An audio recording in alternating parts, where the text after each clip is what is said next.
That's a lot of wood.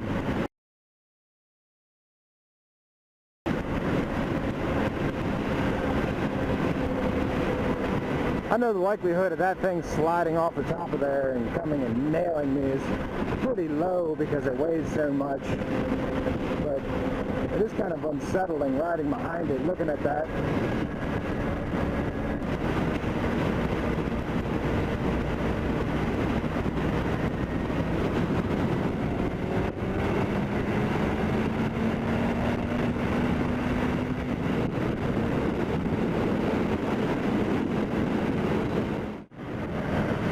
Looking around at supermotos, kind of tossing the idea back and forth of getting one. I don't know if I really want to get one or if I want to take that money and put it into this, get some pipes on it, repaint it, not maintenance stuff, fun stuff. So I've been debating back and forth, but I've been looking at a few. And this is a message to anyone out there selling anything on Craigslist. Look at what it's worth and realize that that's what it's worth. If the Kelly Blue Book value or the NADA value says that your motorcycle is worth $600 in good condition, I don't care if you just repainted it, did new brakes, replaced plastics, whatever. If the bike is only in good condition, then it's only worth $600. If you put $1,000 into it to get it into good condition, it's only worth $600. That's it.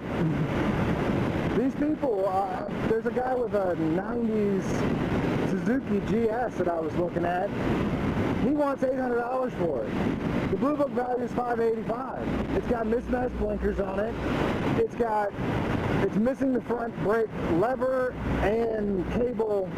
Still has the caliper on there, but it doesn't work. I mean, so you're going to need to invest some money in that. It's not in the best of shape aesthetically. Definitely has some scratches, been dropped, all that. The tires are okay. He says it runs great, but it doesn't idle perfectly.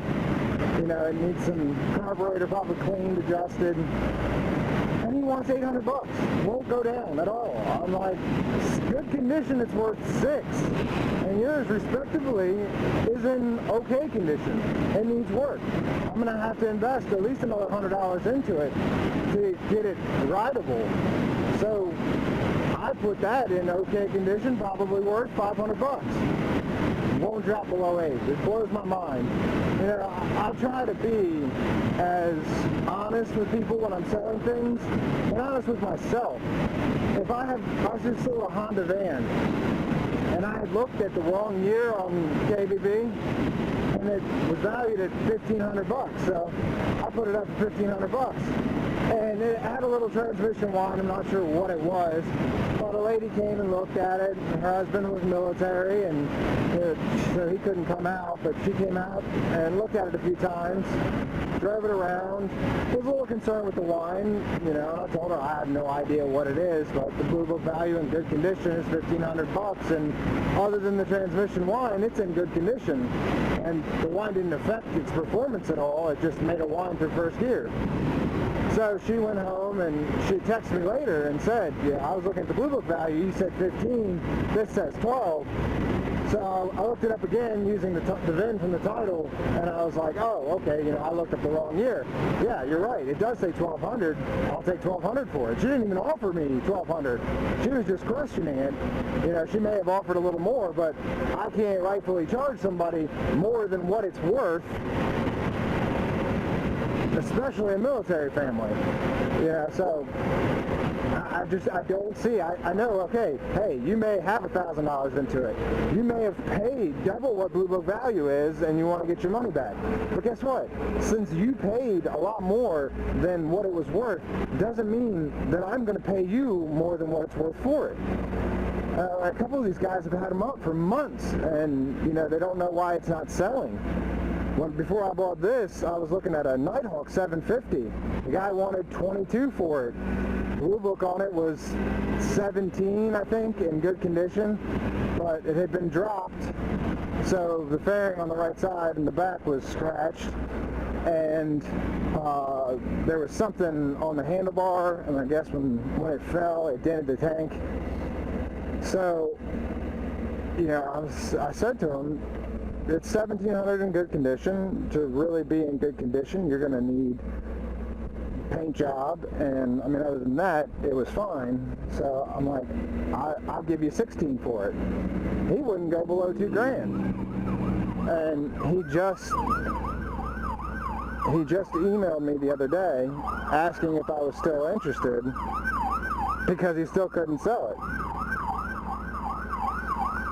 And it's like you're getting offers below what you're trying to sell it for, or you're getting no offers at all. The problem isn't that your bike isn't worth anything. The problem is that you think it's worth twice what it's worth, and it's just not. Look at the values. Very easy to find motorcycle values and car values on the internet. Just about anything at this point. You all know how much the porcelain elephant sitting on your grandmother's bureau is worth. Look it up on eBay. I'm sure there's another one for sale, or something like it. The other thing, when you're trying to sell something on Craigslist, a vehicle especially, clean it. Take a rag, take some soap, clean it. You can get so much more for a vehicle that's clean. I bought my wife a van. It's a 99 Windstar with 90,000 miles on it. I only paid $1,200 for it. It needed wheel bearings and ball joints up front. I paid, I think, $160 for the wheel bearings and ball joints. So, $1,360 into it. And the only reason why he only sold it for $1,200 is because it was disgusting. The paint was oxidized, the headlights were yellow, the interior is just filthy. He smoked in it, so it's all yellow inside. It's just not clean. I spent 15 minutes polishing the headlights and another 10 minutes just doing the hood, kind of as a test spot. Looks like a brand new van. I know it's going to take me a couple hours to make it look great, but if I ever need to sell it, it'll look beautiful, and I guarantee you I can get that $1,400 back out of it after driving it around for a year.